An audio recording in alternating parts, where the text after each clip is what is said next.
ஆவியானவர் இன்று துவக்க ஜபத்திலே நமக்கு தேவையான எல்லாவற்றையுமே ஜபத்துல சகோதரர் மூலியமாக நாம் எப்படி இருக்க வேண்டும், எதற்காக தேவனுடைய வசனம் என் வாழ்வில் ஒவ்வொரு நாளும் நான் அதை படித்து அதை கடைபிடிக்கும் பொழுது மட்டுமே பரிசுத்தமாக வாழ முடியும். தேவனுடைய சித்தத்திற்கு அவருக்கு பிரியமாக நடப்பதற்கு என்னென்ன காரியங்களை நான் தெரிந்து கொள்ள வேண்டும், எதை நான் விட்டுவிட வேண்டும், அப்பொழுதுதான் நான் தேவனுடைய ராஜ்யத்தில் முழுமையாக இந்த உலகத்தில் ஜீவனம் பண்ணும் பொழுது நாம் பயணிக்க முடியும். அதுல கர்த்தர் நமக்கு கொடுக்கிறது முழு சமாதானமும் சந்தோஷமும். வாசிப்போமே முதல் வசனமாக எபேசியர்ல 6வது அதிகாரத்துல 10-17 வரைக்கும். கடைசியாக என் சகோதரரே, கர்த்தரிலும் அவருடைய சத்துவத்தின் வல்லமையிலும் பலப்படுங்கள். நீங்கள் பிசாசின் தந்திரங்களோடு எதிர்த்து நிற்க திராணி உள்ளவர்கள் ஆகும்படி தேவனுடைய சர்வாயுத வர்க்கத்தையும் தரித்துக் கொள்ளுங்கள். ஏனெனில் மாம்சத்தோடும் இரத்தத்தோடும் அல்ல, துரைத்தனங்களோடும் அதிகாரங்களோடும் இப்பிரபஞ்சத்தின் அந்தகார லோகாதிபதிகளோடும் வான மண்டலங்களில் உள்ள பொல்லாத ஆவிகளின் சேனைகளோடும் நமக்கு போராட்டம் உண்டு. ஆகையால் தீங்கு நாளிலே அவைகளை நீங்கள் எதிர்க்கவும் சகலத்தையும் செய்து முடித்தவர்களாய் நிற்கவும் திராணி உள்ளவர்கள் ஆகும்படிக்கு தேவனுடைய சர்வாயுத வர்க்கத்தையும் எடுத்துக்கொள்ளுங்கள். சத்தியம் என்னும் கட்சியை உங்கள் அறையில் கட்டினவர்களாயும் நீதி என்னும் மார்க்கவசத்தை தரித்தவர்களாயும் சமாதானத்தின் சுவிசேஷத்திற்குரிய ஆயத்தம் என்னும் பாதரட்சையை கால்களிலே தொடுத்தவர்களாயும் பொல்லாங்கன் எய்யும் அக்கினி ஆஸ்திரங்களை எல்லாம் அவித்து போடத்தக்கதாய் எல்லாவற்றிற்கும் மேலாக விசுவாசம் என்னும் கேடகத்தை பிடித்து கொண்டவர்களாயும் நில்லுங்கள். இரட்சண்யம் என்னும் தலை சீராவையும் தேவ வசனமாகிய ஆவியின் பட்டயத்தையும் எடுத்துக்கொள்ளுங்கள். ஆமென். ஆமென். நம்ம ஏற்கனவே கடந்த 4 வாரங்களாக 4 முறை மொத்தம் இந்த 6 சர்வாயுத வர்க்கத்தை கர்த்தர் எடுத்துக்க சொல்லியிருக்கிறாரு. பவுல் மூலியமா எபேசியர்ல உள்ள கிறிஸ்தவ மக்களுக்கு, அங்க இருக்கிற சீஷர்களுக்கு தான் நமக்கு ஒரு எதிராளி இருக்கிறான். நமக்கு இந்த உலகத்துல ஜீவனம் பண்ணும் பொழுது கண்டிப்பா ஒவ்வொருத்தருக்குமே ஒவ்வொரு போராட்டம் உண்டு. அது பிசாசானவனால் நமக்கு அந்த போராட்டம் எப்பொழுதுமே வந்து கொண்டு இருக்கிறது என்பதை குறிச்சுதான் பவுல் நீங்க பிசாசோட தந்திரங்களோட எதிர்த்து நிற்க திராணி உள்ளவர்களாகும்படி தேவனுடைய சர்வாயுத வர்க்கத்தை தரித்து கொள்ளுங்கள். நமக்கு மாமிசத்தோடும் இரத்தத்தோடும் இந்த உலகத்துல போராட்டமே கிடையாது. நமக்கு வான் மண்டலங்களில் உள்ள பொல்லாத ஆவிகளின் சேனைகளோடு நமக்கு எப்பொழுதுமே போராட்டம் இருக்குன்னு கர்த்தர் சொல்லியிருக்காரு. இப்ப யாரெல்லாம் இயேசு கிறிஸ்துவை சொந்த இரட்சகராக, அவர் எனக்காக தான் வானத்தையும் பூமியையும் உண்டாக்கின கர்த்தராகிய இயேசு கிறிஸ்து எனக்காக மாம்சத்துல வெளிப்பட்டு என்னுடைய பாவங்களுக்காக அவர் மரித்தார், அவர் இரத்தம் சிந்தினார், அவர் மீண்டும் 3 நாள் கழித்து அவர் உயிரோடு எழுந்தருளி ஆவிக்குரிய சரீரத்துல உயிரோட 40வது நாள் பரலோகத்துல அவர் பிதாவின் வலது பாரிசத்துல, அந்த மகிமையான தேவனுடைய வலது பாரிசத்துல அவர் வீற்றிருக்கிறார். அவருடைய மரணத்தையும் அவருடைய உயிர்த்தெழுதலையும் விசுவசிக்கிறவருக்குள்ளாக பரிசுத்த ஆவியானவராக அவர் நமக்குள்ள வராரு. அவர் நமக்குள்ள பரிசுத்த ஆவியானவராக வரும் பொழுது நாம எல்லோருமே தேவனுடைய பிள்ளையாகிறோம். அவருடைய ராஜ்யத்துக்குள்ள ஒரு பிரஜையாக இருக்கிறோம். நாம பூமிக்குரியவர்களாக இருந்தாலும் நம்மளுடைய ராஜ்யம் பரலோகத்துல இருக்குது. அதனால பரலோகத்தில் இருக்கிறவைகளை, அதுக்கு மேலானவைகளையும் நாம தேவனுடைய வலது பாரிசத்தில் இருக்கிறவைகளை நாம எப்பொழுதுமே சிந்தித்து கொண்டு இருக்கணும். பூமிக்குரிய காரியங்களை அல்லன்னு சொல்லி பவுல் அநேக இடங்கள்ல மறுபடியும் நமக்கு ஞாபகப்படுத்துறாரு. இருந்தாலும் நமக்கு உங்களுக்கு ஒரு எதிராளி இருக்கிறான்னு சொல்லி பேதுருவும் 1 பேதுரு 5:8 சொல்லியிருக்காரு. உங்கள் தெளிந்த புத்தி உள்ளவர்களாக இருங்கள், விழித்திருங்கள்னு சொல்லி நம்மளை பார்த்துதான் கர்த்தர் சொல்றாரு. ஏனெனில் உங்கள் எதிராளியாகிய பிசாசானவன் கர்ஜிக்கிற சிங்கம் போல எவனை விழுங்கலாமோ என்று வகை தேடி சுற்றி திரிகிறான். அப்ப நம்மளை தேவனுடைய ராஜ்யத்தின் ஒரு பிரஜையா மாறிட்டோம்னாக்கா நாம இருளின் ராஜ்யத்திலிருந்து, பிசாசின் ராஜ்யத்திலிருந்து நாம எல்லோருமே அங்கதான் நாம் குடிகொண்டு இருந்தோம். ஏன்னா நம்மளுடைய மனசும் கிறிஸ்துவை ஏற்றுக்கொள்வதற்கு முன்பாக நம்முடைய மனசும் மாமிசமும் விரும்பினதை தான் நாம் செய்து கொண்டிருந்தோம் சொல்லி 2வது அதிகாரத்துல நமக்கு இதெல்லாம் தெளிவா சொல்லியிருக்காரு கர்த்தரை ஏற்றுக்கொள்வதற்கு முன்னாடி. ஆனா இன்றைக்கு கர்த்தருடைய ஆவியை பெற்றுக்கொண்டவர்கள், கிறிஸ்துவனுடையவர்கள், அவருடனே கூட ஒரே ஆவியாக நாம வந்துட்டு இசைந்து இருக்கிறோம். அப்ப நாம இசைந்து இருப்பதை கெடுப்பதற்காக ஏதாவது ஒரு சூழலை வந்துட்டு நமக்கு ஒரு சோதனையை கொடுத்து நம்மளுடைய மனதை மயக்கி நம்மளை பாவத்துல மறுபடியும் முந்திய பழைய மனிதனாக இருந்த பொழுது அதனுடைய செயல்பாட்டுக்குள்ள தள்ளுவதற்காக பிசாசின் நம்மளை குறித்து முழுமையாக அறிந்திருக்கிறான். நாம என்ன பேசுறோம், எதை பார்க்கிறோம், எதை செய்கிறோம், அவனுக்கு முழுமையாக நம்மளை குறித்த விஷயங்கள் அவனுக்கு அதிகமாக தெரியும். ஏன்னா மாமிசத்தில் இருக்கிற கிறிஸ்தவர்களை குறித்து பிசாசானவனுக்கு என்றைக்குமே கவலை கிடையாது. ஆவிக்குரியவர்களாகவும் அவனுடைய ராஜ்யத்துக்கு எதிர்த்து நிற்கும் பொழுது அவன் நம்மளை குறித்து எல்லாவற்றையுமே அறிந்திருக்கிறான். அதனாலதான் நமக்கு ஒரு எதிராளி இருக்கிறான்னு சொல்லி கர்த்தர் வந்துட்டு எப்பொழுதுமே நமக்கு ஞாபகப்படுத்திக்கிட்டே இருக்கிறாரு. அப்ப அவனை எதிர்த்து நாம வந்துட்டு போராடணும்னாக்கா, மாமிசத்துல போராடுகிறவர்கள் மாமிசத்துக்குரிய ஆயுதங்களோட தான் வந்து போராடுவார்கள். ஆனா நாம ஆவிக்குரியவர்களாக இருக்கிறோம்னாக்க தேவன் வந்துட்டு நமக்கு என்ன ஆவிக்குரிய ஆயுதத்தை கொடுத்திருக்காரோ அதை கொண்டுதான் நாம வந்துட்டு போராட வேண்டும். நாம ஏற்கனவே வந்துட்டு சத்தியம் என்னும் கச்சையை, அப்ப சத்தியம்னா என்ன, சத்தியத்தை தெரிந்து கொண்டால் மட்டும்தான் வந்து பொய் எது அப்படிங்கிறத நம்மளால வந்துட்டு பகுத்தறிந்து கொண்டு நாம சத்தியத்துல நடக்க முடியும். ஏன்னா தேவன் வந்துட்டு சத்தியம் உள்ளவர், அவர் பரிசுத்தம் உள்ளவர். அவர் எப்படி இருக்கிறாரோ அவர் இருக்கிற வண்ணமாகவே நாமளும் இந்த உலகத்திலே இருக்கணும். அப்பதான் வந்துட்டு அவருடைய வருகையின் போது நாம் எல்லோருமே அவரை தரிசிப்போம். அவர் ஆவிக்குரிய சரீரத்துல, அந்த மகிமையான சரீரத்துல இருக்கும் பொழுது நமக்கும் அதே சரீரத்தை கொடுப்பேன்னு சொல்லி அவர் வாக்குத்தத்தம் பண்ணி கொடுத்திருக்கிறாரு. அப்ப சத்தியம்ங்கிறது வந்துட்டு இன்னும் கச்சையை நாம வந்துட்டு அறையில் கட்டினவர்களாகவும், நீதி என்னும் மார்க்கவசத்தை, அப்ப நீதினா என்ன, நாம வந்துட்டு பாவமான வாழ்க்கையில நாம இருந்து நம்மளுடைய சுயநீதியை வந்துட்டு சுயநீதியில தான் வந்து நாம வந்து சுற்றி தீர்ந்தவர்களாக இருந்தோம். ஆனா இன்னைக்கு கர்த்தர் வந்துட்டு நமக்கு அவருடைய நீதியை வந்து கொடுக்கிறாரு. எப்பொழுது நாம் நம்முடைய பாவங்களை அறிக்கையிட்டால் அவர் எல்லாவற்றையுமே சுத்திகரிப்பதற்கு உண்மையும் நீதியும் உள்ளவராக இருக்கிறார். அதை நாம வந்துட்டு புரிந்து கொள்ள வேண்டும். எப்பொழுதுமே நம்மளுடைய இருதயத்துக்கு தேவனுடைய நீதியை வந்துட்டு தரித்தவர்களாக இருக்கணும். அதே போல மூன்றாவது விஷயம், சமாதானத்தின் சுவிசேஷத்துக்குரிய ஆயத்தம் என்னும் பாதரட்சையை காலில் தொடுத்து இருக்க வேண்டும் கர்த்தர் சொல்லியிருக்கிறாரு. அப்ப நம்ம காலில் வந்துட்டு ஒரு யுத்த வீரன் வந்துட்டு ஒரு போருக்கு போகும் பொழுது அவனுக்கு ஒரு பாதரட்சை வந்து முக்கியமான ஒரு விஷயம். அந்த பாதரட்சை சரியாக அணிந்து கொண்டிருந்தால் மட்டும்தான், அது சேதமடையாமல் அதை அணிந்து கொண்டிருந்தால் மட்டுமே கடைசி வரைக்கும் நம்ம வந்துட்டு யுத்தத்துல வந்துட்டு நிக்க முடியும்னு வந்துட்டு கர்த்தர் சொல்லியிருக்கிறாரு. எப்படி கர்த்தர் ஜெயம் கொண்டாரோ அதே போல வந்துட்டு நாமளும் வந்துட்டு நம்மளால எல்லா காரியத்திலையும் ஜெயம் கொள்ள வேண்டும். அதற்கு அந்த சமாதானத்தின் சுவிசேஷம், அந்த சுவிசேஷத்தை நாம எப்படி வந்துட்டு யார் நம்ம கிட்ட நம்ம நம்பிக்கையை குறித்து கேட்கும் பொழுதெல்லாம் வந்துட்டு எல்லா காரியத்துக்கும் பதில் கொடுக்கணும்னாக்கா அதுக்கு ஆயத்தம் வந்து கண்டிப்பா தேவை. அதற்கு தேவனுடைய வசனங்களை நாம் ஆராய்ந்து பார்க்க வேண்டும்.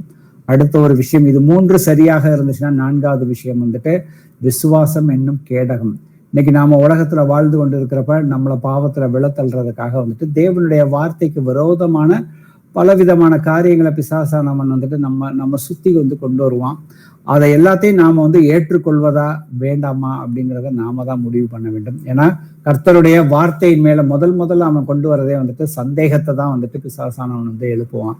எப்படி வந்து இயேசு கிறிஸ்து பூமியில இருக்கும் பொழுது அவருக்கு வந்துட்டு சோதனைகளை கொண்டு வரும் பொழுது நீர் தேவனுடைய குமாரனா என்ற அந்த சந்தேகத்தை தான் முதல்ல வந்துட்டு அவருடைய மனதிற்கு வந்துட்டு கொண்டு வந்தான். ஸோ அதை வந்துட்டு நாம வந்துட்டு முழுமையாக தேவனுடைய வார்த்தை தான் எல்லாவற்றிற்கும் மேலானது, அதிகாரம் உள்ள அந்த வார்த்தை, அந்த அதிகாரத்தை தான் நமக்கு கர்த்தர் நம்ம எல்லோருக்குமே கொடுத்திருக்கிறாரு. அப்ப இது வரைக்கும் நாம வந்துட்டு இந்த 4 காரியங்களை வந்துட்டு ஆராய்ச்சி பண்ணி பார்த்திருக்கோம் இந்த கடந்த 4 வாரங்களாக. இன்னைக்கு நாம வந்து பார்க்க போற காரியம் வந்து இரட்சணியம் என்னும் தலை சீராவையும் தேவ வசனமாகிய ஆவியின் பட்டயத்தை எடுத்துக்கொள்ளுங்கள். அப்ப ஒரு ஆவிக்குரிய யுத்தத்துல நமக்கு முக்கியமான விஷயம் வந்து 2 விஷயம். ஒண்ணு, விசுவாசம் என்னும் கேடகத்தை எப்பொழுதுமே பிடித்து கொள்ள வேண்டும். கர்த்தர் நமக்கு வேதத்துல அநேக வாக்குத்தத்தங்கள் வந்து கொடுத்திருக்கிறார். அதுல பிரதானமான வாக்குத்தத்தம் நித்திய ஜீவனை அளிப்பேன் என்று நமக்கு வந்து வாக்குத்தத்தம் கொடுத்திருக்கிறார். ஏன்னா அவருடைய வார்த்தையை நாம விசுவசித்து தேவன் எனக்காக வந்துட்டு மரித்திருக்கிறாருங்கிறப்ப அவர் அந்த வார்த்தைகள், அவருடைய மரணத்தையும் அவருடைய உயிர்த்தெழுதலை விசுவசிக்கும் பொழுது பரிசுத்த ஆவியினால நாம எல்லோருமே முத்திரை போடப்பட்டிருக்கிறோம். பரிசுத்த ஆவியானவர் எனக்குள்ள இருக்கிறார். அவர் எதற்காக இருக்கிறார்? கடைசி நாளில தேவன் வந்துட்டு ஏசப்பா வந்துட்டு பூமிக்கு வரும்பொழுது நாம் எல்லோருமே மறுரூபமாக்கப்படுவோம். மரித்தவர்கள் முதலாவது எழுந்திருப்பார்கள், பின்பு கர்த்தருக்குள்ள மரித்தவர்கள் முதல்ல, ரெண்டாவது வந்துட்டு கர்த்தருக்குள்ள உயிரோடு இருக்கிற நாமும் அவரோடே கூட மேகத்தின் மேல் எடுத்துக்கொள்ளப்படுவோம். சோ இந்த நம்பிக்கையோட தான் நாம வந்துட்டு இருக்கிறோம்.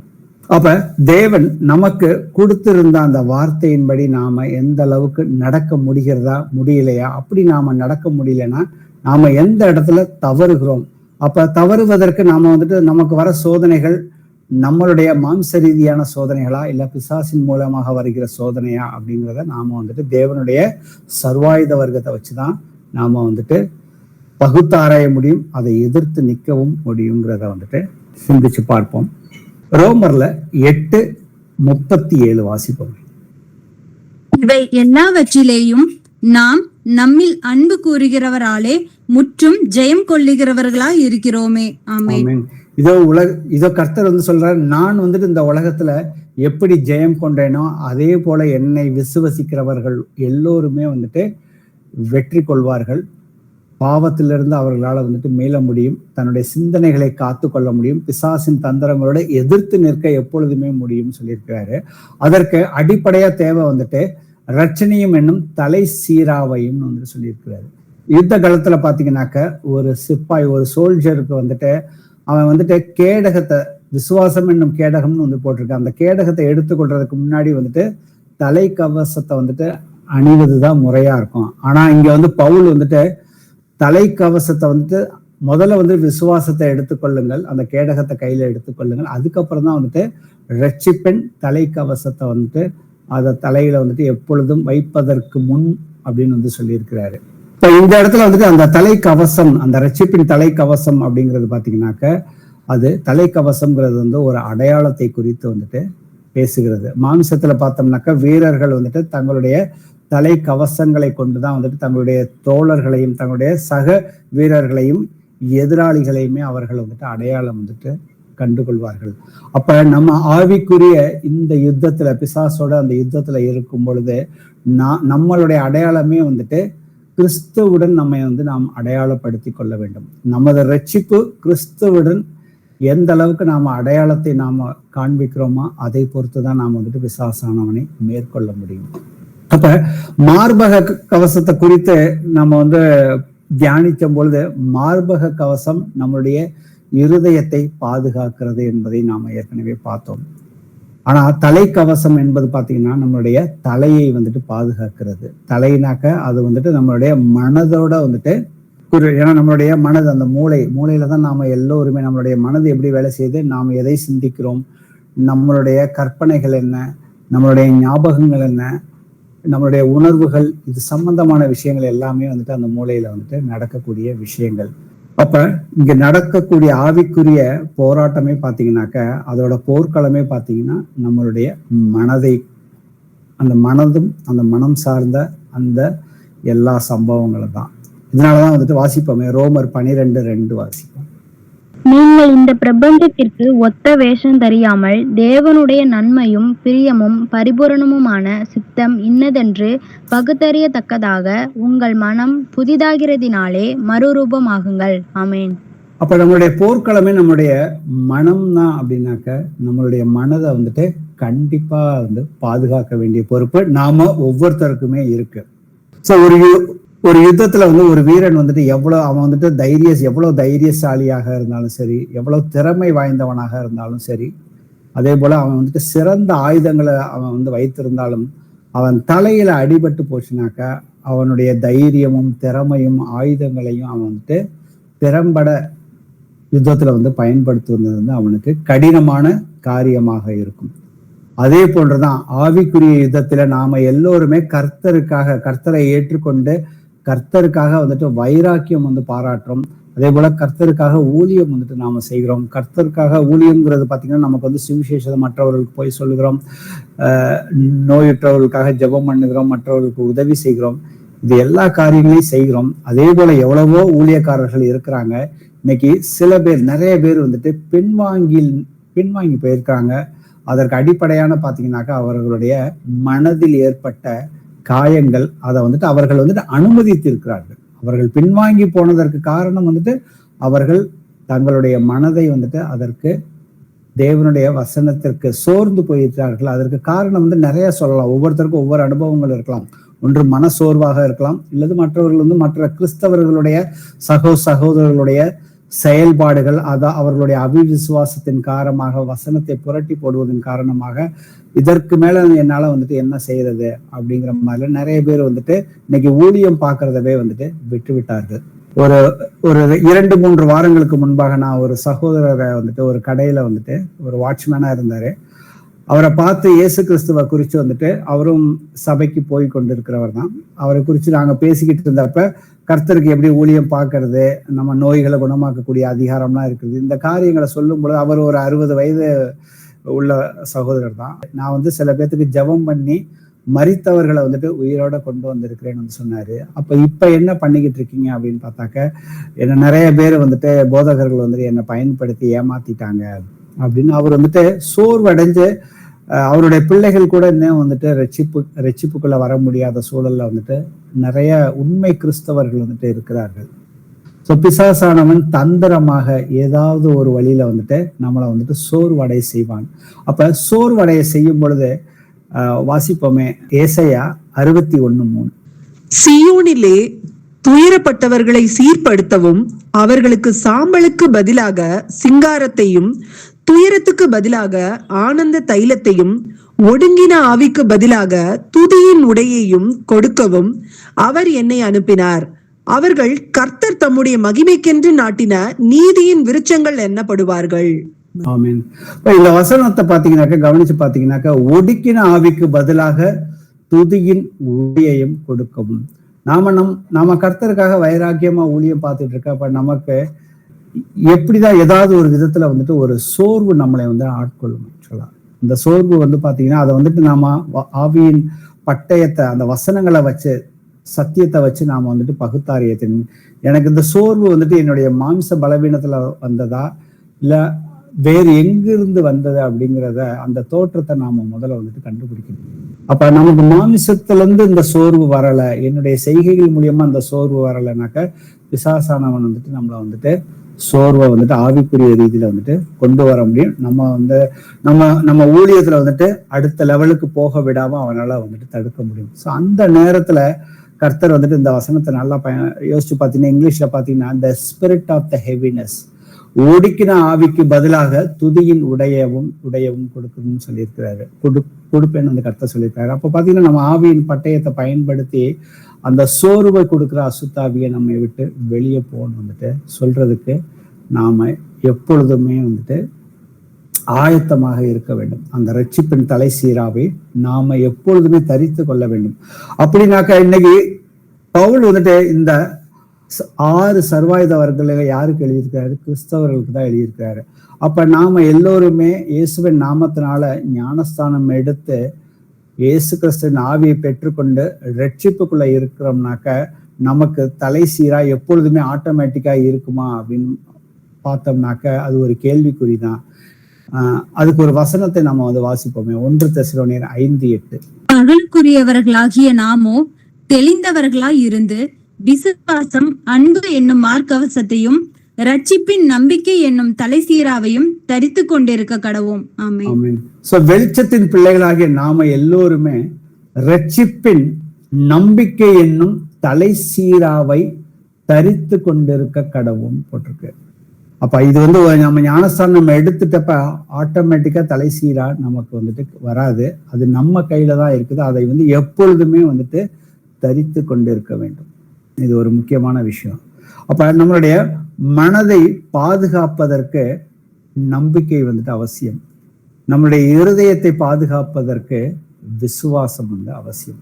இது ரெண்டுமே வெவ்வேறு வார்த்தைகள், வெவ்வேறு அர்த்தங்கள் கொண்டு இருக்குது. ஆனா இங்கிலீஷ்ல நம்ம பார்த்தோம்னாக்க ஃபெய்த்னு இருக்கும், நம்பிக்கைக்கு வந்துட்டு ஹோப்னு இருக்கும். தமிழ்ல இதை வந்து விசுவாசம், அந்த நம்பிக்கை. இதை குறித்து 1 கொரிந்தியர்ல 13:13 வசனம் வாசிப்போம். இப்பொழுது விசுவாசம், நம்பிக்கை, அன்பு இம்மூன்றும் நிலைத்திருக்கிறது. இவைகளில் அன்பே பெரியது. ஆமென். இதுல பாத்தீங்கன்னா இப்பொழுது விசுவாசம், நம்பிக்கை, அன்பு, இந்த 3 காரியங்கள் இருக்குது. இறுதியாக வந்துட்டு ஜெயிக்க போற காரியம் அன்பு மட்டும்தான். ஏன்னா அன்புல நாம எல்லோருமே கர்த்தருக்குள்ள இருந்து கர்த்தரோட மறுரூபம் ஆக்கப்பட்டதுக்கு அப்புறம் அந்த இடத்துல வந்துட்டு நாம கர்த்தரோடு இருக்கும் பொழுது ஏன்னா அவரை நாம தரிசிக்க போகிறோம். அவர் இருக்கிற வண்ணமாகவே நாமும் இருக்க போகிறோம். அப்பொழுது விசுவாசமும் தேவையில்லை, அப்பொழுது நம்பிக்கையும் தேவையில்லை. ஏன்னா அந்த இடத்துல வந்துட்டு பிசாசானவன் அங்கு இருக்க முடியாது.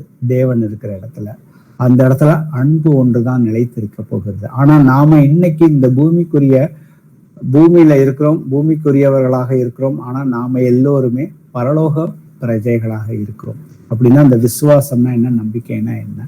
எபிரேயர்ல 11:1 வாசிப்போம். விசுவாசமானது நம்பப்படுகிறவைகளின் உறுதியும் காணப்படாதவைகளின் நிச்சயமுமாய் இருக்கிறது. ஆமென்.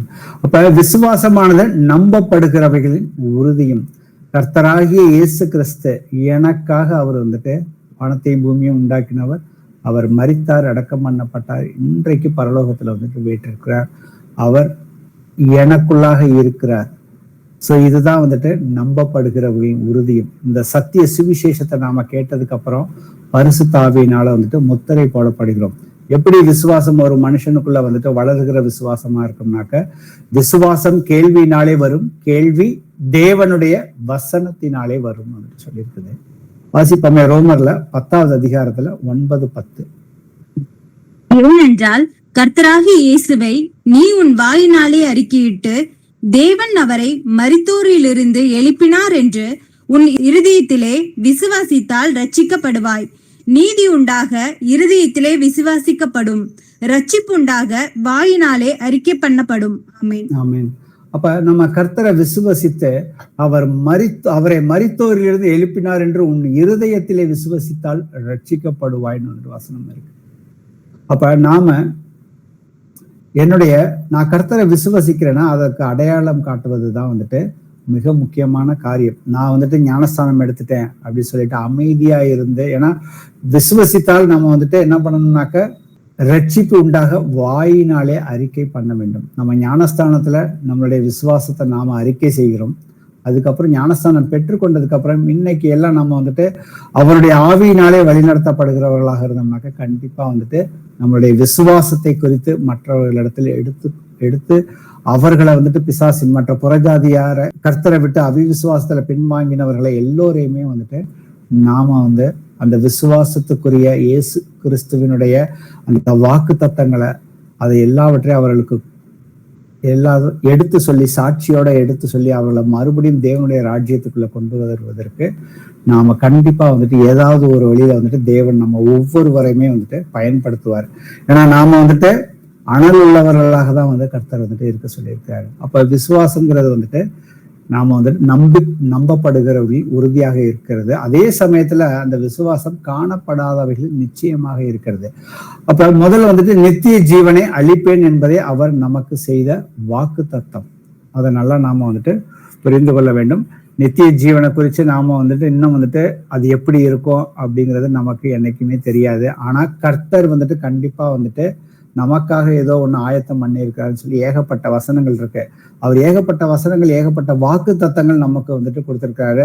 அந்த வசனத்தை நாம வந்துட்டு விசுவசிச்சு அதெல்லாம் நமக்கு நடக்கும்னு சொல்லி நான் நம்பிக்கையோட காத்து கொண்டு இருக்கிறவர்களாக தான் இருக்கிறோம்.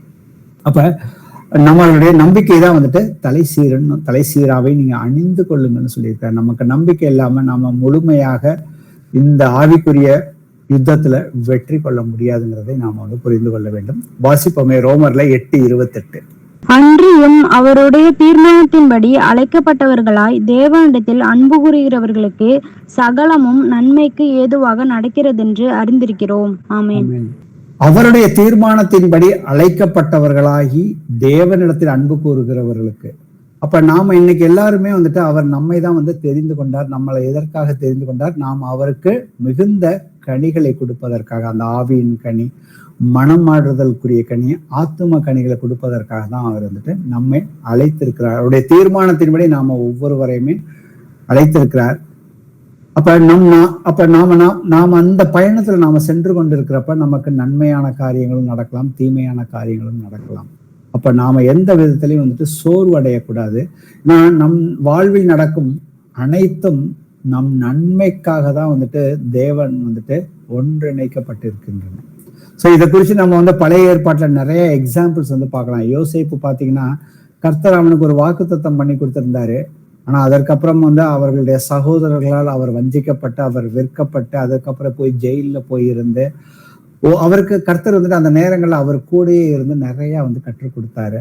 அவர் கர்த்தருடைய சித்தத்துக்கு, அவருடைய வாக்கு தத்துவத்துக்கு அவர் வந்துட்டு முழுமையாக விசுவசித்து அதை பொறுமையோட காத்து கொண்டு இருக்கப்ப கர்த்தர் வந்துட்டு அவர் வந்துட்டு தேசத்துக்கே உயர்வான பதவிக்கு வந்துட்டு கொண்டு வர்றாரு. அப்ப நம்ம கர்த்தர் வந்துட்டு நம்மளை சுற்றி நடக்கிற காரியங்கள் வந்துட்டு நன்மைக்காக தான் வந்துட்டு அவர் வந்துட்டு எல்லாவற்றையும் செய்கிறாருங்கிறத நமக்கு சூழ்நிலைகள் இன்னைக்கு பார்க்கும் பொழுது, நம்ம கண்களால பார்க்கும் பொழுது அந்த சூழ்நிலைகள் சரியில்லாம இருக்கலாம். ஆனா நாம தேவனுடைய அந்த வாக்கு தத்துவத்தின் மேல நம்பிக்கை உள்ளவர்களாக இருந்து நாம அதை உறுதியாக பிடித்து கொண்டோம்னாக்க அதுதான் வந்துட்டு நம்மளுடைய தலைக்கவசம், நம்மளை தற்காக்கும். அதை நாம வந்துட்டு அதுல நாம வந்துட்டு உறுதியாக இருக்கணும். ஏன்னா அவன் சாத்தானுடைய தந்திரங்கள் நமக்கு தெரியாதவைகள் அல்லவென்று பவுல் ஏற்கனவே சொல்லியிருக்காரு. அவன் ஆதி முதல்ல என்ன தவறு, என்ன பொய்ய கொண்டு வந்தானோ, ஆதாமையும் ஏவாளையும் வஞ்சித்தானோ, அதே ஒரே பொய்யை தான் வந்துட்டு இன்னைக்கு வந்து நம்ம எல்லோருக்குள்ளே வந்துட்டு கொண்டு இருக்கிறான். அவனுடைய முதல் தந்திரமே தேவனுடைய வார்த்தையை எடுத்துக்கொண்டு அதுல வந்துட்டு சந்தேகத்தை உருவாக்குறது ஒண்ணுதான். நான் சாத்தானுடைய அனைத்து நுட்பமான செயல்கள் எப்படி இருக்கும்னாக்கா, ஒண்ணு சந்தேகத்தை கொண்டு வருவான், நமக்கு வந்துட்டு சோர்வடைய செய்வான். ரெண்டாவது வந்துட்டு சுய பரிதாபம், செல்ஃப் பிட்டி, அவநம்பிக்கையை வந்துட்டு கொண்டு வருவான் நமக்குள்ள. ஸோ இதுல இருந்து நாம முழுமையா பாதுகாக்கப்படணும். அப்ப நம்மளுடைய மனம் வந்துட்டு தேவனுடைய வசனத்தை படித்து புதிதாக வேண்டும். ஸோ அந்த நம்பிக்கையில தான் நாம வந்துட்டு ரட்சிக்கப்பட்டு இருக்கிறோம். காணப்படுகிறதை நம்புகிறது நம்பிக்கை இல்லை, ஒருவன் தான் காண்கிறதை நம்ப வேண்டுவது என்ன அப்படின்னு சொல்லி ரோமர் 8:24 வந்துட்டு சொல்லியிருக்குது. எபேசியர் 2:12 வாசிப்போம். அக்காலத்திலே கிறிஸ்துவை சேராதவர்களும் இஸ்ரவேலுடைய காணியாட்சிக்கு புறம்பானவர்களும் வாக்குத்தத்தத்தின் உடன்படிக்கைகளுக்கு அந்நியரும் நம்பிக்கை இல்லாதவர்களும் இவ்வுலகத்தில் தேவன் அற்றவர்களுமாய் இருந்தீர்கள் என்று நினைத்து கொள்ளுங்கள். நாம முற்காலத்துல வந்துட்டு எப்படி இருந்தோம், இன்னைக்கு நாம எப்படி இருக்கிறோம்? இயேசு கிறிஸ்து இல்லாமல் நம்பிக்கை இல்லை, தேவனுடைய ஐக்கியம் இல்லாமல் இருப்பது வந்து பாத்தீங்கன்னாக்க நாம வந்து காணாமல் போன ஆடுகளை போலதான் வந்துட்டு இருப்போம். ஆனா அந்த நிலைமை நமக்கு இன்னைக்கு யாருக்குமே கிடையாது. அந்த நிலைமைக்குள்ள நாம என்றைக்குமே போய்விடக்கூடாது. அது ஒரு முக்கியமான காரணம். அதுக்கு நம்மளுடைய மனதை வந்துட்டு காக்க வேண்டும். அது தேவனுடைய வசனத்தினால் மாத்திரம்தான். எந்த அளவுக்கு நாம படிச்சு அதை ஆராய்ச்சி பண்ணி தியானிக்கும் பொழுது கர்த்தர் நமக்குள்ளாக இருந்து கர்த்தருக்கு சித்தமான காரியங்களை நம்மளை ஆட்டோமேட்டிக்கா செய்ய வைப்பார். அப்ப நமக்கு அதற்கு வந்து அடிப்படையாக நாம விசுவசிக்க வேண்டும். கிறிஸ்து நமக்குள் இருக்கிறாருங்கிறத முழுமையாக விசுவசிக்க வேண்டும். அதுதான் வந்துட்டு நமக்கு முழுமையான நம்பிக்கை. கொலோசியர்ல 1:27 வாசிப்போம். புறஜாதிக்குள்ளே விளங்கிய இந்த ரகசியத்தில் உள்ள மகிமையின் ஐஸ்வர்யம் இன்னதென்று தேவன் தம்முடைய பரிசுத்தவான்களுக்கு தெரியப்படுத்த சித்தமானார். கிறிஸ்துவானவர் மகிமையின் நம்பிக்கையாக உங்களுக்குள்ளே இருப்பதே அந்த ரகசியம். ஆமென். சோ உண்மையான ரகசியம், நற்செய்தியின் ரகசியம் கிறிஸ்து உங்களுக்குள் இருப்பதுதான் வந்துட்டு அந்த ரகசியம். சோ உங்களுக்குள்ள, நமக்குள்ள கிறிஸ்து இருந்தால் உங்களுக்கு நம்பிக்கை எப்பொழுதுமே இருக்க வேண்டும். ஏதாவது ஒரு காரியத்துல நமக்கு நம்பிக்கை இல்லாமல் நாம அதற்கு பாவத்துல விழுந்த அந்த பாவத்திலே நாம நிலைத்திருந்தோம்னாக்க நாம மறுபடியும் வந்துட்டு மனம் மாறி கர்த்தர் நமக்கு கொடுத்த வாக்கு தத்தங்கள் நம்ம எந்த பிரச்சனைக்குள்ள போய் மாட்டி இருக்கிறோமோ அதற்குரிய அந்த வசனங்களை எடுத்து பிசாசானவனை எதிர்த்து நிற்கக்கூடிய பிள்ளைகளாக நாம வந்துட்டு மாற வேண்டும். நமக்கு நம்பிக்கை இல்லை என்றால் அது கிறிஸ்து உங்களில் இல்லாதது போன்றது ஆகிவிடும். இப்ப நம்ம எல்லாரும் அப்படின்னாக்க நாம எல்லோருமே தொலைந்து போனவர்களா அப்படின்னு பார்த்தோம்னா கிடையாது. ஆனா நமக்கு உண்மையிலே நாம ஞானஸ்தானம் எடுத்த அந்த ரட்சிப்பின் அனுபவத்துல இன்னும் வந்துட்டு நாம முழுமையா வாழுவதற்கு முயற்சி செய்யவில்லை என்றுதான் அர்த்தம். அது எபேசியர்ல 6வது அதிகாரத்துல 17 வரைக்கும் வாசிப்போம். அந்தபடி தேவனும் வாக்குத்தத்தம் பண்ணப்பட்டவைகளை சுதந்தரித்துக் கொள்கிறவர்களுக்கு தமது ஆலோசனையின் மாறாத நிச்சயத்தை பரிபூரணமாய் காண்பிக்கும்படி சித்தமுள்ளவராய் ஒரு ஆணையினாலே அதை ஸ்திரப்படுத்தினார். நமக்கு முன் வைக்கப்பட்ட நம்பிக்கையை பற்றி கொள்ளும்படி அடைக்கலமாய் ஓடிவந்த நமக்கு 2 மாறாத விசேஷங்களினால் நிறைந்த ஆறுதல் உண்டாகும்படிக்கு எவ்வளவேனும் பொய்யுரையாத தேவன் அப்படி செய்தார். அந்த நம்பிக்கை நமக்கு நிலையும் உறுதியும் திரைக்குள்ளாக போகிறதுமான ஆத்தும நங்கூரமாயிருக்கிறது. நமக்கு முன்னோடியானவராகிய இயேசு மெல்கிசேதேக்கின் முறைமையின்படி நித்திய பிரதான ஆசாரியராய் நமக்காக அந்த திரைக்குள் பிரவேசித்திருக்கிறார். ஆமென். ஆமென். இப்ப இந்த இடத்துல பாத்தீங்கன்னா 18வது வசனத்துல நமக்கு முன் வைக்கப்பட்ட நம்பிக்கையை பற்றி கொள்ளும்படி அடைக்கலமாய் ஓடி வந்து அப்படின்னு சொல்லியிருக்காரு. இன்னொரு இடத்துல பாத்தீங்கன்னாக்கா நம்மளுடைய நம்பிக்கையை குறித்து என்ன சொல்லியிருக்காருன்னா அதுதான் வந்து ஆத்தும நங்கூரமாக இருக்கிறது என்று சொல்லியிருக்கிறாரு. அப்ப பவுல் வந்துட்டு இதை வந்துட்டு பழைய ஏற்பாட்டு ரெஃபரன்ஸ்ல இருந்து எடுக்கிறாரு. ஆக்சுவலா பாத்தீங்கன்னாக்கா கர்த்தர் நமக்கு வச்சிருக்கிற நம்பிக்கை, இன்னைக்கு கிறிஸ்து எனக்குள்ள வந்துட்டு இருக்கிறாரு. ஏதாவது ஒரு காரியத்துல நாம பலவீனமாக இருக்கும் பொழுது கர்த்தர் நமக்கு தந்த அந்த வாக்கு தத்தங்கள் மேல நம்பிக்கை வச்சு அதுக்குள்ள அடைக்கலமாக ஓடி வந்து, பழைய ஏற்பாட்டுல பாத்தீங்கன்னாக்க யாராவது வந்துட்டு இஸ்ரவேல்ல வந்துட்டு இரத்த பலி, அதாவது அவங்க வந்து கொல்லணும்னு நினைக்கிறப்ப அந்த நபர் வந்து தன்னை பாதுகாத்து கொள்வதற்காக என்ன பண்ணுவாங்கனாக்கா அங்க இருக்கிற அந்த பலிபீடத்திற்கு ஓடி போய் அந்த பலிபீடத்துல வந்துட்டு அதை வந்துட்டு பிடித்து கொண்டு தங்களை வந்துட்டு பாதுகாக்க வேண்டும் சொல்லி அதை தங்களை அப்படி ஓடி போயிட்டாக்கா அவர்களை வந்துட்டு கொல்லக்கூடாது, அதற்கு வந்துட்டு விசாரிக்காம எதையும் வந்துட்டு செய்யக்கூடாது. அப்ப நமக்கு ஏதாவது இன்னைக்கு நம்மளுடைய மனதுல வந்துட்டு ஏதாவது ஒரு அழுத்தங்கள் வந்து நமக்கு ஏதாவது இருக்குது அப்படின்னாக்க நாமளும் அந்த பழைய ஏற்பாட்டின்படி, பழைய ஏற்பாட்டுல அந்த பலிபீடங்கள் இருந்துச்சு. பலிபீடம் எதற்காக இருக்கும்? அந்த பலிபீடத்தின் கொம்புகளை பிடித்து கொள்ளுங்கள். இதை வந்து ஃபார் எக்ஸாம்பிளுக்கு நம்ம செக் பண்ணி பார்த்தோம்னாக்க பழைய ஏற்பாட்டுல 1 ராஜாக்கள்ல முதல் அதிகாரம் முழுக்க நீங்க அப்புறம் போய் படித்து பார்த்து கொள்ளுங்க. இந்த முதல் அதிகாரத்துல தாவீது தன்னுடைய முதிர்ந்த வயதானும் பொழுது அவன் படுத்த படுக்கையாக இருக்கும் பொழுது பாத்தீங்கன்னாக்கா அவனுடைய மகன் அதோனியா வந்துட்டு தன்னைத்தானே வந்துட்டு அவன் வந்துட்டு ராஜாவாக்கி கொள்வதற்காக அதற்குரிய வேலைகளை வந்துட்டு செய்து அவர்களுடைய நண்பர்களோட மற்றும் சில அதிகாரிகளை கூட்டிக் கொண்டு அவர்களுக்கு விருந்து பண்ணி கொண்டிருந்தான். அதை வந்து நாத்தான்வேலும் மற்ற ஆசாரியர்களும் பட்சபாலையும் அவர்கள் போய் ராஜாவின் இடத்துல வந்துட்டு நீங்க அதோனியாவை வந்துட்டு ராஜாவாக்குறீங்களா, அப்படி எதுவும் முடிவு பண்ணி அவன்கிட்ட சொல்லி இருக்கிறீங்களான்னு விசாரிக்கிறப்ப அவர் அப்படி இல்லைன்னு சொன்னேன். அதே போல பட்சபால் நீங்க வந்துட்டு சாலமோனை தான் ராஜாவாக்குறேன்னு சொல்லி எனக்கு வந்துட்டு நீங்க ஆணையிட்டு கொடுத்துருந்தீங்களே தேவன் பேர்ல அப்படின்னு சொல்லி அவங்க விசாரிக்கிறப்ப அந்த இடத்துல தாவீது வந்துட்டு சாலமோனை ராஜாவாக்க சொல்லி அங்க இருக்கிற ஆசாரியர்களுக்கும் நாத்தாவேனுக்கும் வந்துட்டு கட்டளை கொடுக்கிறாரு. அவர்களும் வந்து சாலமோனை ராஜாவாகி எக்காலம் மோதினார்கள். அந்த விஷயங்கள் எல்லாமே வந்து அதோனியா வந்து தெரிய வருது. இப்ப வாசிப்போமே 1 ராஜாக்கள்ல 50 53 வரைக்கும். அதோனியா சாலமோனுக்கு பயந்ததினால் எழுந்து போய் பலிபீடத்தின் கொம்புகளை பிடித்து கொண்டான். இதோ அதோனியா ராஜாவாகிய சாலமோனுக்கு பயப்படுகிறான் என்றும், இதோ அவன் பலிபீடத்தின் கொம்புகளை பிடித்து கொண்டு ராஜாவாகிய சாலமோன் தமது அடியானை பட்டயத்தாலே கொன்று போடுவதில்லை என்று இன்று எனக்கு ஆணையிடுவாராக என்கிறான் என்றும் சாலமோனுக்கு அறிவிக்கப்பட்டது. அப்பொழுது சாலமோன் அவன் யோக்கியன் என்று விளங்க நடந்து கொண்டால் அவன் தலைமயிரில் ஒன்றும் தரையிலே விழப்போகிறதில்லை. அவனிடத்தில் பொல்லாப்பு காணப்படுமேயாகில் அவன் சாக வேண்டும் என்றான். அவனை பலிபீடத்திலிருந்து கொண்டு வர ராஜாவாகிய சாலமோன் ஆட்களை அனுப்பினான். அவன் வந்து ராஜாவாகிய சாலமோனை வணங்கினான். சாலமோன் அவனை பார்த்து உன் வீட்டிற்கு போ என்றான். ஆமென். இப்ப இந்த இடத்துல பாத்தீங்கன்னா ராஜா வந்துட்டு அவன் முதல்ல வந்துட்டு அவனுடைய சகோதரன், மூத்த சகோதரன் ராஜாவாகணும்னு அவன் திட்டம் போட்டான். ஆனா அவனால ராஜாவாக முடியலன்னு சொன்னதுக்கு அப்புறம் தன்னை வந்து சாலமோன் வந்து ராஜாவானதுக்கு அப்புறம் மறுபடி அவர் வந்து என்னை கொண்டு விடுவார்னு சொல்லி அவன் என்ன பண்ணானாக்க அவன் அடைக்கலம் பெறுவதற்காக பலிபீடத்தின் கொம்புகளை பிடித்து கொண்டு அப்படின்னு வந்துட்டு வசனம் வந்து போட்டிருக்குது. ஏன்னாக்க அந்த பலிபீடத்தின் பிடித்து கொண்டு ராஜாவாகிய சாலமோன் தமது அடியானை பட்டயத்தினாலே கொன்று போடுவதில்லை என்று இன்று எனக்கு ஆணையிடுவாராக என்கிறான் என்று சாலமோனுக்கு அறிவிக்கப்பட்டது. சோ அதே போலதான் இன்னைக்கு நமக்கு அந்த பலிபீடத்தை தான் வந்து பவுல் வந்துட்டு ரெஃபரன்ஸ் வந்துட்டு கொடுக்குறாரு.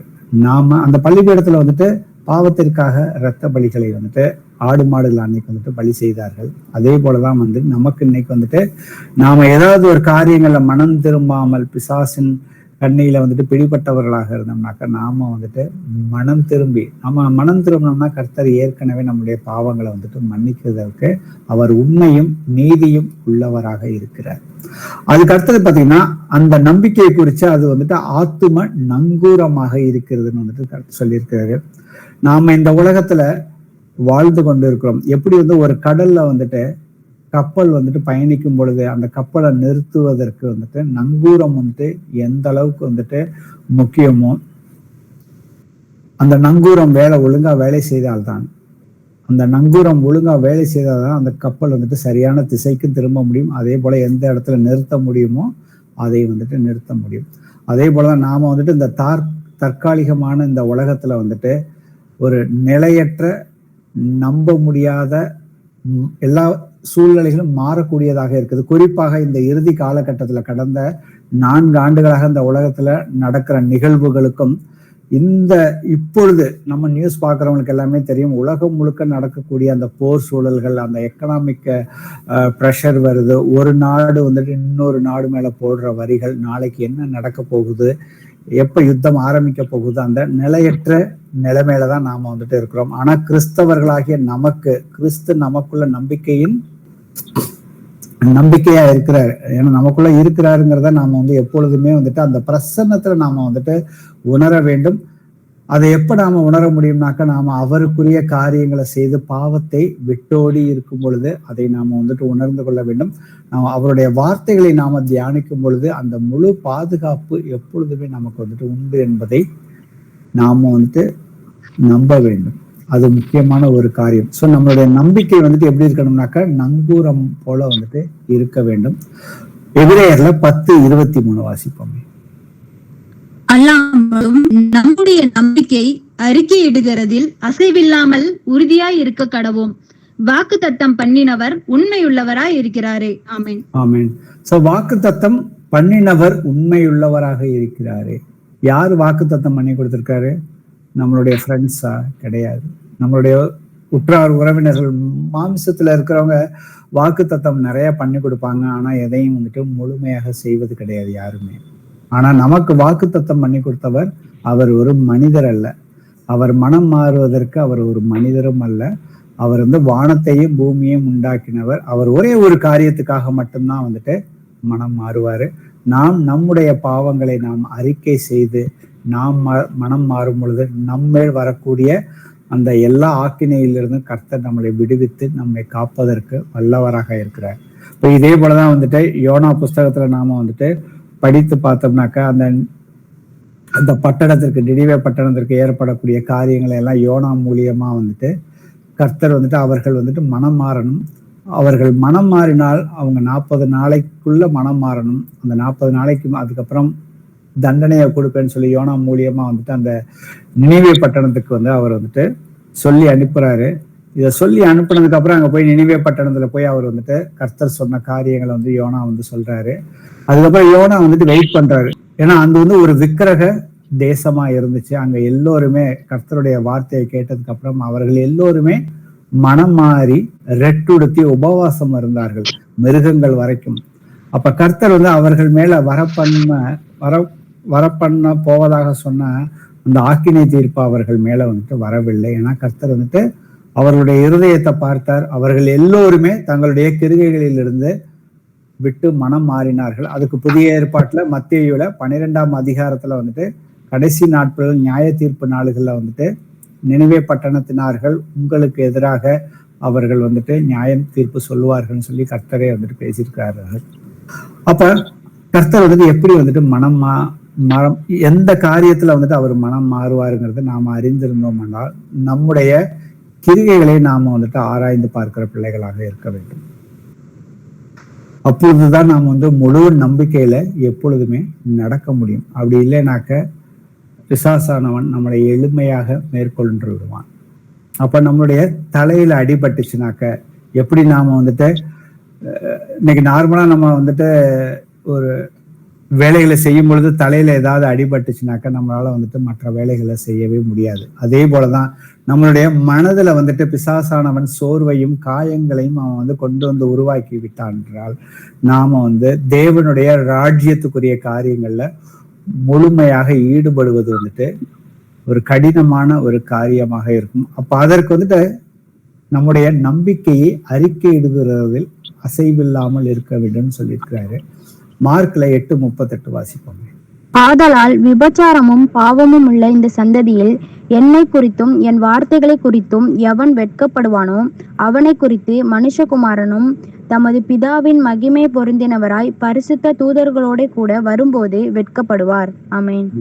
சோ விசுவசித்தேன் ஆகையால் பேசினேன் அப்படிங்கிறது பவுல் வந்து சொல்றாரு.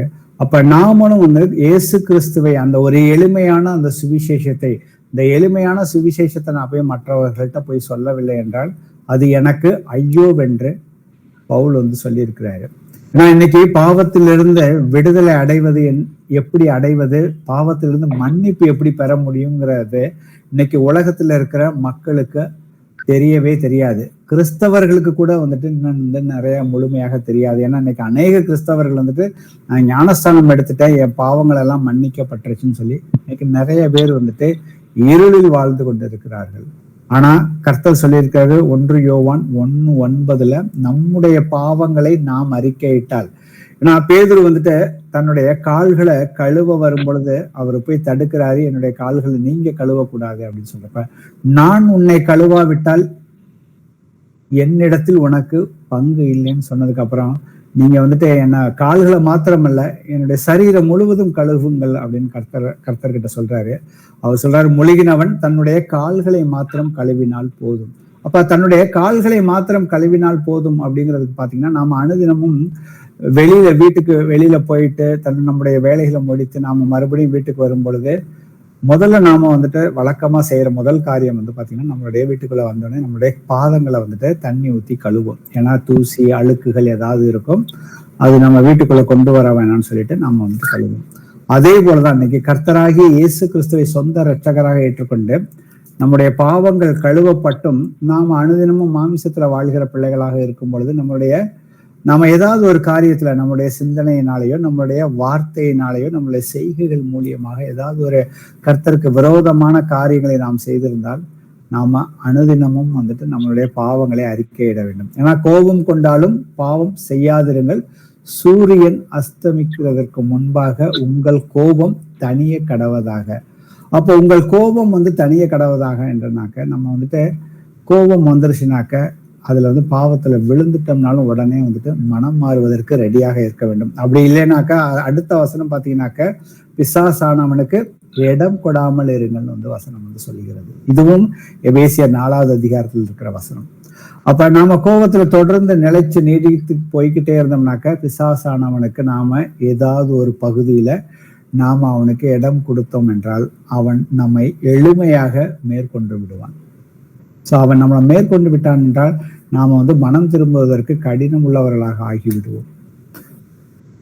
ஏன்னா அந்த மாதிரி ஒரு சூழலுக்குள்ள நாம எப்பொழுதுமே வந்துட்டு போகக்கூடாது. அதனாலதான் கர்த்தர் சொல்லியிருக்காரு, தெளிந்த புத்தி உள்ளவர்களாக இருங்கள், ஜெபத்திலே எப்பொழுதுமே விழித்திருங்கள், எச்சரிக்கையாக இருங்கள் வந்து சொல்லியிருக்காரு.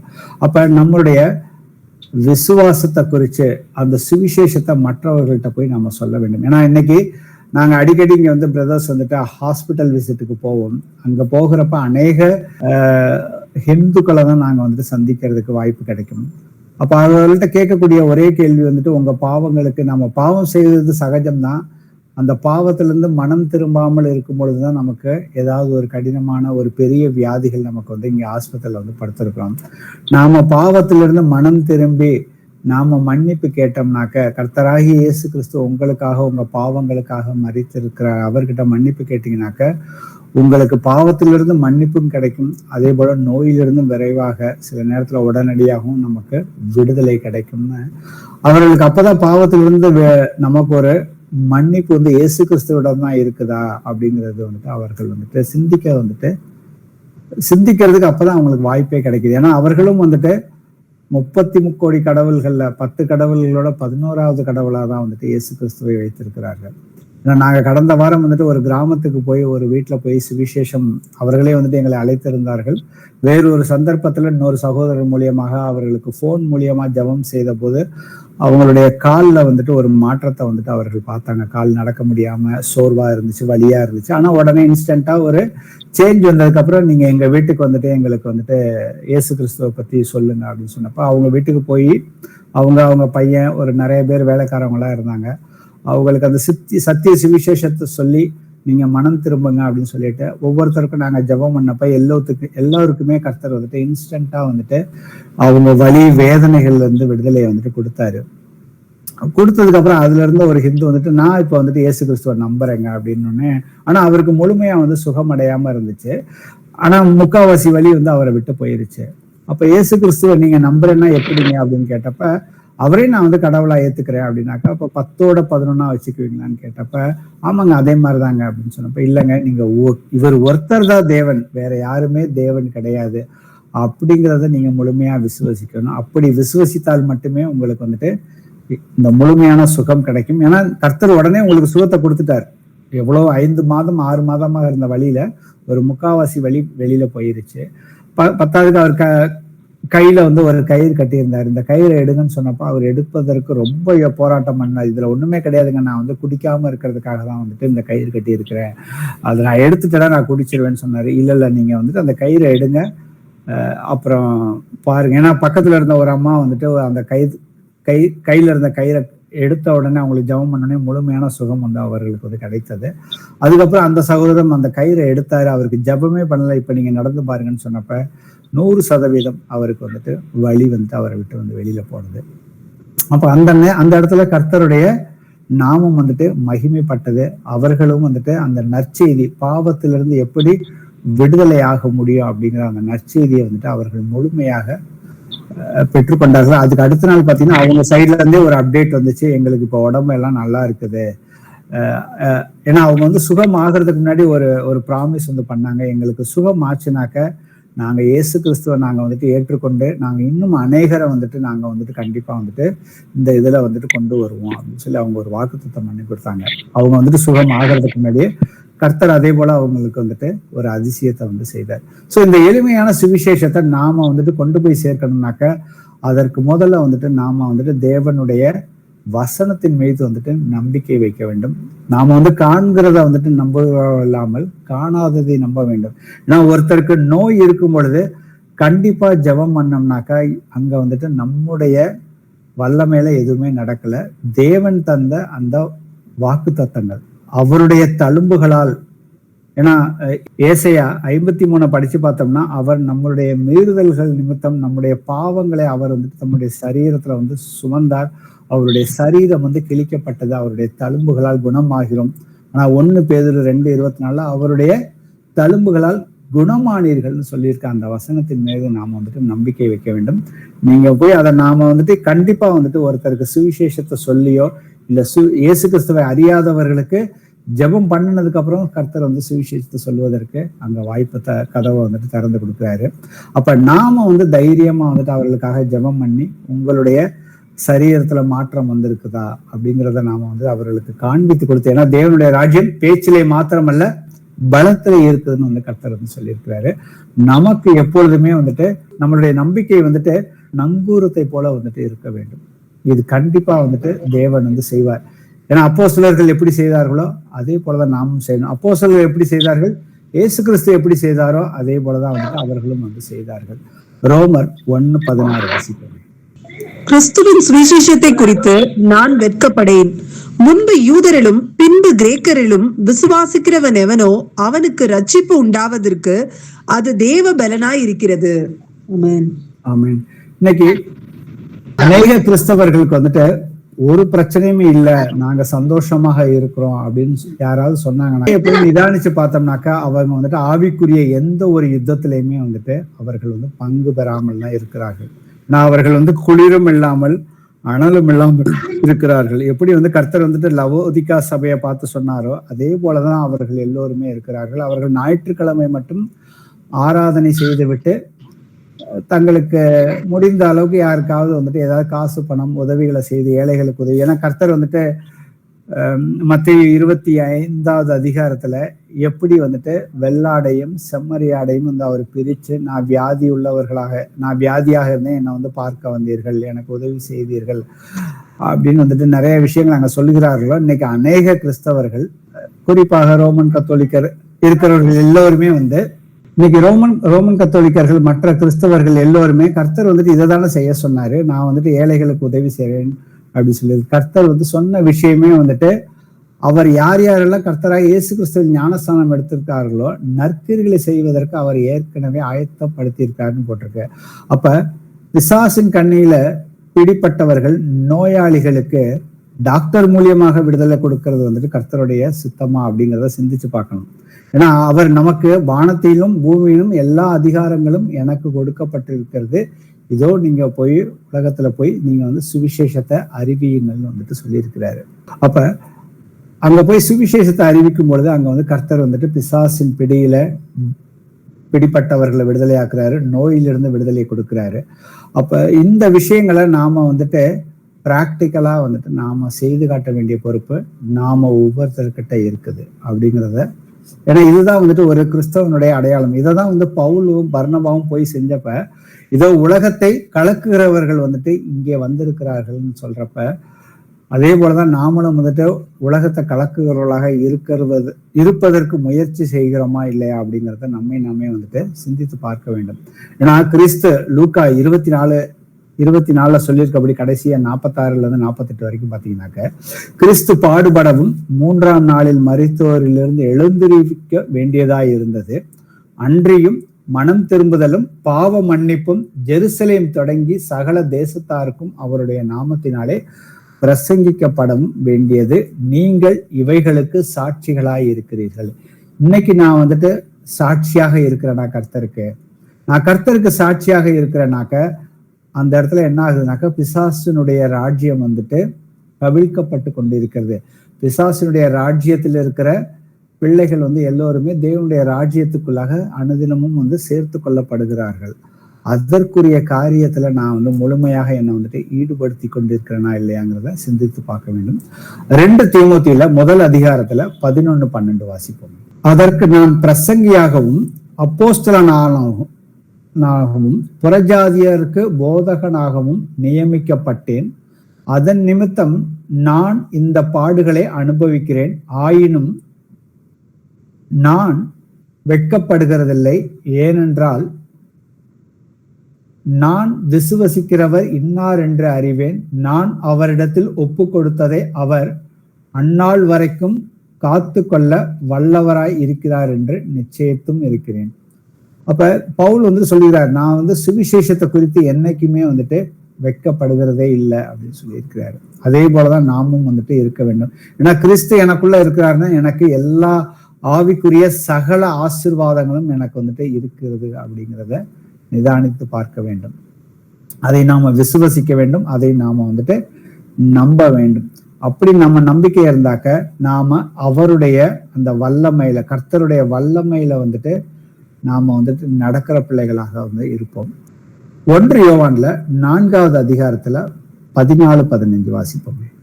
பிதாவானவர் குமாரனை உலக இரட்சகராக அனுப்பினார் என்று நாங்கள் கண்டு சாட்சியிடுகிறோம். இயேசுவானவர் தேவனுடைய குமாரன் என்று அறிக்கை பண்ணுகிறவன் எவனோ அவனில் தேவன் நிலைத்திருக்கிறார், அவனும் தேவனில் நிலைத்திருக்கிறான். ஆமென். அப்ப பிதாவானவர் குமாரனை உலக இரட்சகராக அனுப்பினார் என்று நாங்கள் கண்டு சாட்சியிடுகிறோம் சொல்லி யோவான் என்று சொல்லியிருக்கிறாரு. இன்னைக்கு அதே போலதான் வந்துட்டு நாமளும் நம்முடைய சாட்சியை வந்துட்டு நாம் கர்த்தராகிய இயேசு கிறிஸ்துவை குறித்து நாம வெளிப்படையாக நம்ம குடும்பத்திலையும் சரி, நம்ம உற்றார் உறவினர்கள் நண்பர்கள் மத்தியிலும் நாம வந்துட்டு அறிக்கை செய்யும் பொழுது நம்முடைய நம்பிக்கையை குறித்து, நாம வைத்திருக்கிற கர்த்தருடைய நாமத்தின் மேல வைத்திருக்கிற நம்பிக்கையை குறித்து பிசாசானவனுக்கு ஒரு பயம் வந்து எப்பொழுதுமே அவனுக்குள்ளாக இருக்கும். ஆனா அவன் நம்மளை எப்படியாவது கவிழ்த்து போடுவதற்கு பல சூழ்ச்சிகளை வந்துட்டு கொண்டு வருவான். ஆனா அதற்கு வந்து முழுமையாக நாம வந்துட்டு பரிசுத்த ஆவியானவர் தான் எல்லா காரியத்திலையும் நம்மளுடைய எக்ஸ்பீரியன்சஸ் மூலியமா செய்யறதை விட, ஆவியானவர் அந்தந்த நேரத்துல நாம வந்துட்டு நம்ம சுய புத்தியின் மேல் சாயாம நாம கர்த்தரையே சார்ந்திருந்தோம் என்றால் அவர் நமக்கு வந்துட்டு எதை எப்படி பேச வேண்டும், எதை எப்படி செய்ய வேண்டும், எப்படி ஜெபம் செய்ய வேண்டும், எப்படி ஒருத்தரை வந்துட்டு பிசாசின் கட்டுகளிலிருந்து விடுதலையாக்க வேண்டும் என்பதை குறித்து நமக்கு வந்துட்டு கற்றுக் கொடுத்துக்கிட்டே இருப்பார். அதற்கு வந்துட்டு நாம வந்து தலை சீராவாகிய ரட்சணியம் என்னும் தலை, நாம வந்து ரட்சிக்கப்பட்டவர்கள், கர்த்தர் எனக்குள்ள இருக்கிறார் அப்படிங்கிற அந்த நம்பிக்கையில நாம வந்து என்றைக்குமே வந்துட்டு எந்த ஒரு சூழ்நிலையிலையும் நாம வந்துட்டு பின்வாங்கி போகிறவர்களாக இல்லாம நாம உறுதியாக இருக்க வேண்டும். ஸோ இதுதான் இன்னைக்கு வந்துட்டு கர்த்தர் வந்துட்டு நமக்கு வந்துட்டு அந்த ஆவியின் பட்டயமாகிய அந்த 5வது பட்டயத்தை குறித்து நமக்கு வந்து கற்றுக் கொடுத்த வேத படிப்பினை. இன்னைக்கு நேரம் இல்லாதனால நம்ம அடுத்தது தேவ வசனமாகிய ஆவியின் பட்டயத்தை அடுத்த முறை கர்த்தருக்கு சித்தமானால் அதை வந்துட்டு தியானித்து பார்ப்போம். அப்ப நமக்கு ஆவிக்குரிய அந்த கவசத்தை வந்துட்டு ஆவிக்குரிய யுத்தத்துல இருக்கிறப்ப நமக்கு கர்த்தர் அந்த கொடுத்த அந்த கவசம் இல்லாம நாம போய் எந்த ஒரு காரியத்தையுமே வந்துட்டு கர்த்தருக்காக செய்வது என்பது வந்துட்டு சாத்தியமே இல்லை. அது முழுமை பெறாது. ஏன்னா அது நமக்கு வேணா ஒரு சந்தோஷத்தை மாம்ச ரீதியா வந்து கொடுக்கலாமே ஒழிய அது ஆவிக்குரிய ரீதியில வந்துட்டு பலன் வந்து அளிக்காது. நமக்கு வந்துட்டு சத்தியம் வந்துட்டு கட்சியை வந்துட்டு உறுதியாக நாம் வந்து கட்டிக்கொள்ள வேண்டும். அடுத்தது தேவனுடைய நீதியை நம்மளுடைய மார்புல வந்து அணிந்தவர்களாக இருக்க வேண்டும். சுவிசேஷம், சமாதானத்தின் சுவிசேஷத்தை நாம எப்பொழுதுமே வந்துட்டு தயாரித்து கொண்டே இருக்க வேண்டும். எனக்கு எல்லாம் தெரிந்து விட்டது என்று எந்த ஒரு சூழ்நிலையிலும் நாம இருக்கக்கூடாது. ஏன்னா கர்த்தருடைய நாம இன்னைக்கு படிச்ச வசனம், நேற்று படித்த வசனம், முந்தின நாள் படிச்ச அந்த ஒரே வசனத்துக்கு கர்த்தர் ஒவ்வொரு நாளும் புதிய புதிய அர்த்தங்களையும் சாட்சிகளையும் நமக்கு வந்து கொடுக்கறதுக்கு வல்லவராக இருக்கிறார். ஏன்னா அவருடைய வார்த்தைகள் எல்லா ஞானமும் அறிவும் அவரிடத்தில் தான் வந்து இருக்கிறது. நம்ம மாமிசத்துல சிந்திக்காம ஆவிக்குரிய ரீதியில சிந்திக்கிறவர்களாக இருக்கணும். 4வது விசுவாசம் என்னும் கேடகம். நமக்கு தேவனுடைய வார்த்தையை வந்து படிக்கும் பொழுதுதான் வந்துட்டு விசுவாசத்துல நம்மளுடைய விசுவாசம் என்னைக்குமே வந்து வளருகிற விசுவாசமாக இருக்க வேண்டும்.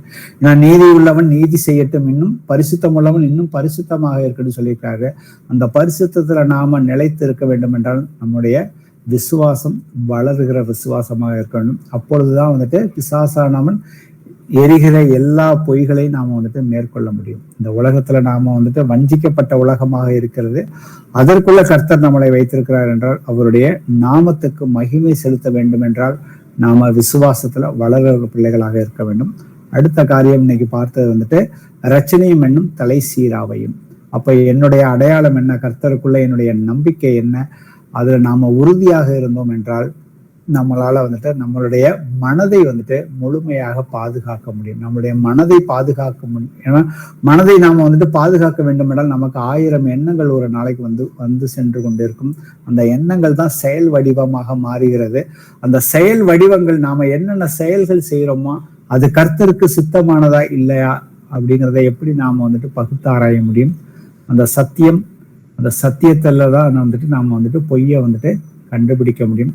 நாம எல்லா எண்ணத்தையுமே கிறிஸ்துவுக்கு சிறைப்படுத்துகிறவர்களாக இருந்தோம்னாக்க எல்லா கீழ்ப்படியாமைக்கும் தண்டனை கொடுப்பதற்கு நாம எப்பொழுதுமே ஆயத்தமாக இருக்க வேண்டும் என்பதுதான் வந்துட்டு கர்த்தருடைய சித்தமாக இருக்கிறது. Praise the Lord brothers and sisters. இயேசுவே ஆண்டவரே, எங்கள் கர்த்தராகிய இயேசு கிறிஸ்துவே, உம்மை போற்றுகிறோம், உம்மை வாழ்த்துகிறோம், உம்மை ஆராதிக்கின்றோம், உமக்கு மகிமை செலுத்துகிறோம். நீர் ஜீவனுள்ள தேவன். எங்களுக்காக உம்முடைய ஜீவனை நீர் எங்களுக்காக மாமிசத்துல வெளிப்பட்டு நீர் எங்களுக்காக தந்தீரப்பா. உம்முடைய ரத்தம் எங்களுடைய சகல பாவங்களையுமே சுத்திகரிக்கிறது. நாங்கள் வந்துட்டு மாமிசத்துல நடந்தாலும் ஆவிக்குரிய போராட்டம் எங்களுக்கு எப்பொழுதுமே உண்டுப்பா. நாங்கள் இந்த ஆவிக்குரிய போராட்டத்துல நீங்க எப்படி ஜெயம் கொண்டீர்களோ அதே போல நாங்கள் ஜெயம் கொள்வதற்கு எங்களுக்கு சர்வாயுத வர்க்கத்தை எங்களுக்கு கடந்த 5 வாரங்களாக சொல்லி கொடுத்தீங்கப்பா. அதுல நாங்க என்றைக்குமே வந்துட்டு நாங்க வந்து காண்பது வந்துட்டு விசுவாசம் இல்லை, காணாதவைகளை நாங்கள் வந்துட்டு விசுவசித்தோம் என்றால் அப்போதான் நாங்க எல்லா காரியங்களிலும் ஜெயம் கொள்ள முடியும்னு எங்களுக்கு கற்றுக் கொடுத்தீங்கப்பா. அதுல நாங்க உறுதி உள்ளவர்களாக இருந்து பிசாசன் கொண்டு வருகிற எல்லா சோர்வுகளும் எங்களுக்கு எல்லா சோர்வையும் மேற்கொள்வதற்கும் எல்லா பிரச்சனைகளையுமே மேற்கொள்வதற்கும் அப்பா நாங்கள் எங்கள் சுய புத்தியின் மேல் சாயாமல் நாங்கள் உண்மையும் உம்முடைய வார்த்தைகளையுமே வந்து சார்ந்திருப்பதற்கு எங்களுக்கு உதவி செய்யும்படியாக இந்த நேரத்துல ஜெபிக்கிறோம் அப்பா. இந்த கூடுகைகளை கலந்து கொண்ட ஒவ்வொரு சகோதரனையும் சகோதரையுமே கர்த்தராகிய இயேசு கிறிஸ்துவின் நாமத்தினாலே ஆசீர்வதிக்கிறோம். சத்தியத்தையும் அறிவீர்கள், சத்தியம் உங்களை விடுதலையாக்கும் சொல்லியிருக்கீங்கப்பா. உம்முடைய வசனமே சத்தியம்ப்பா. அது ஒன்றுதான் எங்களை வந்துட்டு பரிசுத்தப்படுத்துப்பா. அந்த வார்த்தைகளை எங்களுடைய இருதயத்துல எப்பொழுதுமே எழுதி வைங்கப்பா. அதுதான் உங்களுடைய இந்த இரண்டாவது உடன்படிக்கை. அந்த முதலாம் உடன்படிக்கையானது எழுத்தின் வடிவத்தில் இருந்தது. ஆனா இரண்டாம் உடன்படிக்கையை வந்துட்டு நீங்க எங்களுடைய சதையுள்ள அந்த இருதயத்துல எழுதி வைக்கிறீங்கப்பா. அதை எல்லாவற்றையும் நீங்க எழுதி வைத்து நாங்கள் எங்களுடைய செய்கைகளில் எல்லாவற்றிலுமே வந்துட்டு அதை பகுத்தாராய்ந்து ஆவியானவரிடம் ஒவ்வொரு ஆலோசனையை பெற்றுக்கொண்டு நாங்கள் நடப்பதற்கு எங்கள் ஒவ்வொருவருக்கும் உதவி செய்யும்படியாக இந்த நேரத்துல இயேசு கிறிஸ்துவின் நாமத்தினால எங்களுடைய எல்லா ஜெபத்தையும் ஏறெடுத்து கேட்கிறோம். ஜீவனுள்ள நல்ல பிதாவே, ஆமென். Praise the Lord, brothers. Praise the Lord, sisters.